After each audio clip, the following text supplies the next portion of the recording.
En 1990, el líder de Metallica escribió una canción que jamás debería ser escuchada.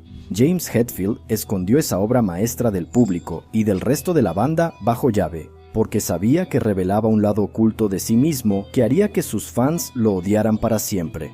Hoy te voy a contar la historia detrás de la canción Nothing Else Matters de Metallica. Yo soy Guilherme y estás en Descifra Hits.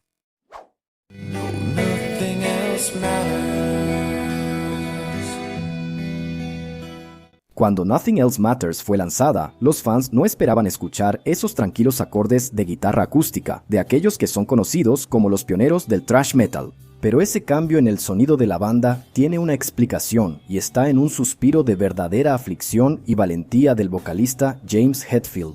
Para que entiendas el momento delicado por el que la banda estaba pasando, necesitamos regresar a 1988. En esa época, Metallica ya estaba consolidado como una de las mayores referencias del heavy metal, habiendo lanzado discos como Kill 'Em All de 1983, Ride the Lightning de 1984 y el clásico Master of Puppets de 1986. Pero fue con el siguiente disco, And Justice for All, de 1988, que finalmente dieron el salto al mainstream. Con el sencillo One, que dominó las listas de MTV por varias semanas y también le aseguró a la banda su primer Grammy.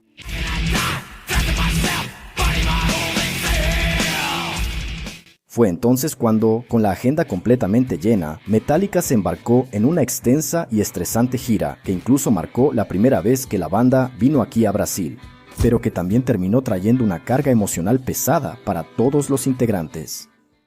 A pesar de estar viviendo la típica vida de una estrella de rock, con fama, éxito y conciertos llenos, lidiar con los largos periodos en la carretera, lejos de la familia y los amigos, no estaba siendo nada fácil. Según el guitarrista Kirk Hammett, el uso de drogas fue algo a lo que terminaron recurriendo. Descubrimos la cocaína unos años antes, pero la llevamos a otro nivel. En esa gira, el sentimiento de soledad solo aumentaba durante la gira, y en cierto día golpeó con más fuerza a James. Viéndose solo, en el vacío de otra habitación de hotel, mientras hablaba por teléfono con su novia, James empezó a tocar la guitarra de manera despreocupada, sin prestar mucha atención. De lo que estaba haciendo, de repente se dio cuenta de que estaba tocando un hermoso punteo de cuerdas al aire, que, aunque muy simple, sintetizaba toda esa angustia que sentía por dentro. Fue así como, sin querer, nació la épica introducción de Nothing Else Matters.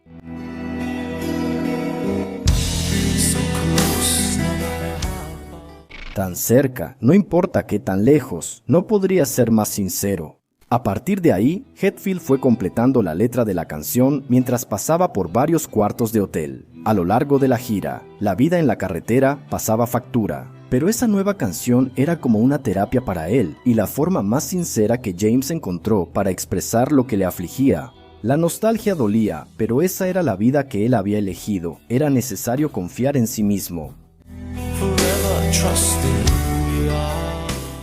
Para siempre, confiando en quienes somos, y nada más importa. A pesar del mensaje de confianza, James, en realidad, era un verdadero pozo de inseguridad.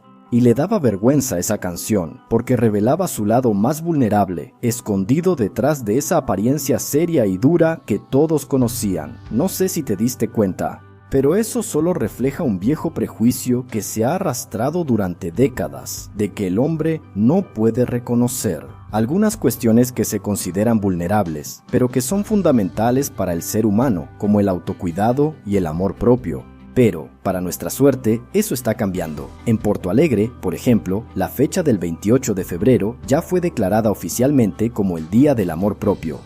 Volviendo al video, James seguía trabajando solo en esa canción y no tenía la menor intención de mostrársela a sus compañeros de banda y mucho menos al público. Era algo que yo estaba haciendo después de los shows, cuando ya estaba oscuro y la multitud se había ido. El resto de los chicos se van a reír de esto. Tal vez no sea Metallica, tal vez sea muy vulnerable, dijo el cantante en una entrevista con The Guardian. Para James, escribir una canción sentimental así era una señal de debilidad, pero no pudo ocultar la canción a la banda por mucho tiempo. Un día, el baterista Lars Ulrich terminó escuchando a James tocando esa hermosa melodía y lo convenció de mostrársela al resto de la banda. Y para su sorpresa, ninguno de ellos lo juzgó. Después de todo, esa canción también hacía un paralelo con la vida de los demás integrantes. La estresante e interminable gira ya había acabado con los matrimonios de Lars, Kirk Hammett, el guitarrista, y Jason Newsted, el bajista. Entonces, como que sin querer, Nothing Else Matters también hablaba directamente con ellos. El guitarrista dijo en una entrevista: James siempre quiso ser percibido como alguien muy confiado y fuerte. Y para él, escribir letras así, mostrando un lado sensible, requirió mucho valor. Y es exactamente eso lo que James confiesa en los próximos versos. Nunca me abrí de esta manera, la vida es nuestra, vivimos a nuestra manera, estas palabras no son dichas a la ligera. Sin embargo, a partir del momento en que decidieron trabajar en la canción, una gran preocupación se apoderó no solo de James, sino de toda la banda. Metallica sabía que iba a recibir una lluvia de críticas por ese cambio de estilo, sobre todo porque no sería la primera vez. A los muchachos los llamaban vendidos al mainstream desde su segundo disco, que trajo la primera balada de la banda, la sensacional Fade to Black.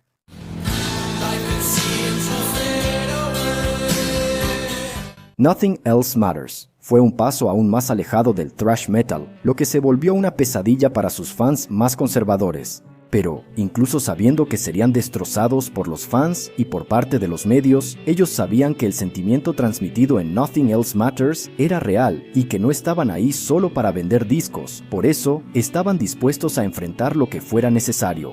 Y eso queda muy claro en la letra de la canción, especialmente cuando él dice: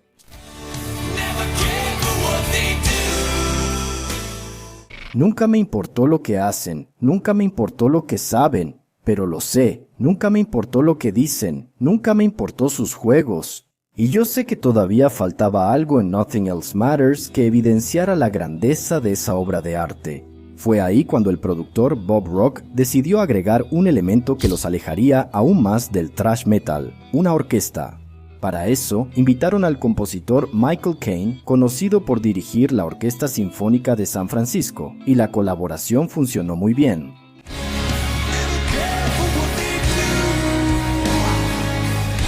Tanto así que, el 20 de abril de 1992, Nothing Else Matters finalmente fue lanzada como el tercer sencillo del disco. Autotitulado Metallica, más conocido como The Black Album, el CD fue un verdadero fenómeno y logró que Metallica rompiera la burbuja del heavy metal, llegando a todo el mundo. Hasta hoy, el multiplatino Black Album es el disco de metal más vendido de todos los tiempos. Pero, aunque el disco fue un éxito incuestionable, su producción se hizo conocida por ser bastante difícil y costosa. El productor Bob Rock era extremadamente meticuloso y hacía que los integrantes de la banda grabaran innumerables tomas hasta que lograran alcanzar el ritmo perfecto. Cabe recordar que, en esa época, nada se retocaba con la ayuda de computadoras. Todo se grababa en cinta, de manera analógica. Por eso, estuvieron atrapados durante 8 meses en el estudio, en medio de varias peleas, regrabaciones y remezclas que terminaron costando millones de dólares, convirtiendo el Black Album en uno de los álbumes más caros de la historia. Incluso, en el video de Nothing Else Matters, podemos ver a la banda burlándose del productor mientras duerme en el estudio, probablemente como resultado de la extenuante producción del disco. Y a diferencia del video de Other Side de los Red Hot Chili Peppers, que también ya desciframos por aquí, el video de Nothing Else Matters no esconde tantos simbolismos, pero tiene algunos detalles interesantes, que aparecen en la escenografía del estudio y que tal vez no hayas notado. Como es el caso de la histórica bandera de Gadsden, que muestra una serpiente de cascabel enrollada, sobre la frase "Don't tread on me", no me pises, que por cierto es el nombre de otra canción del Black Album.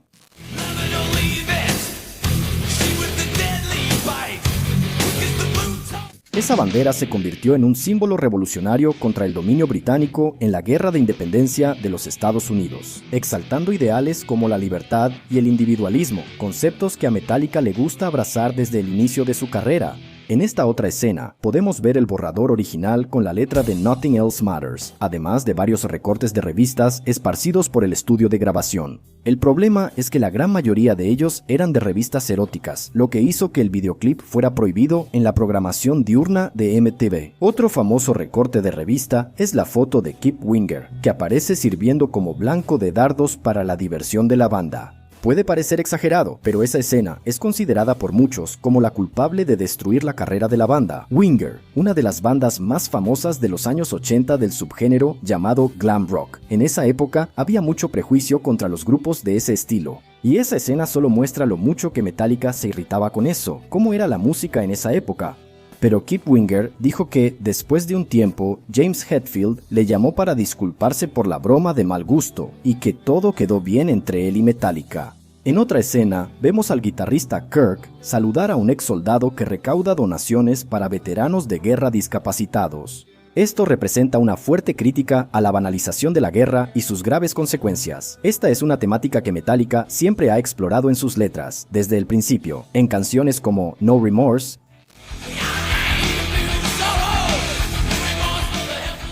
For Whom the Bell Tolls,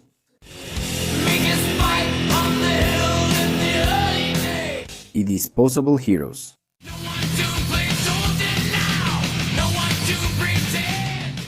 El hecho es que Nothing Else Matters tuvo un enorme impacto cultural, abriendo camino para que el metal se consolidara aún más en las radios, llevando el género a un nuevo público, que tal vez nunca se interesaría por el estilo.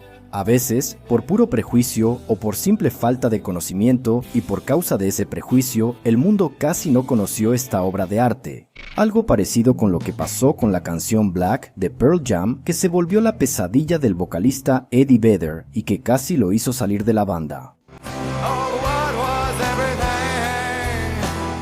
Si quieres saber más sobre esta historia, solo haz clic en este video. Muchas gracias por tu compañía y te espero en el próximo video.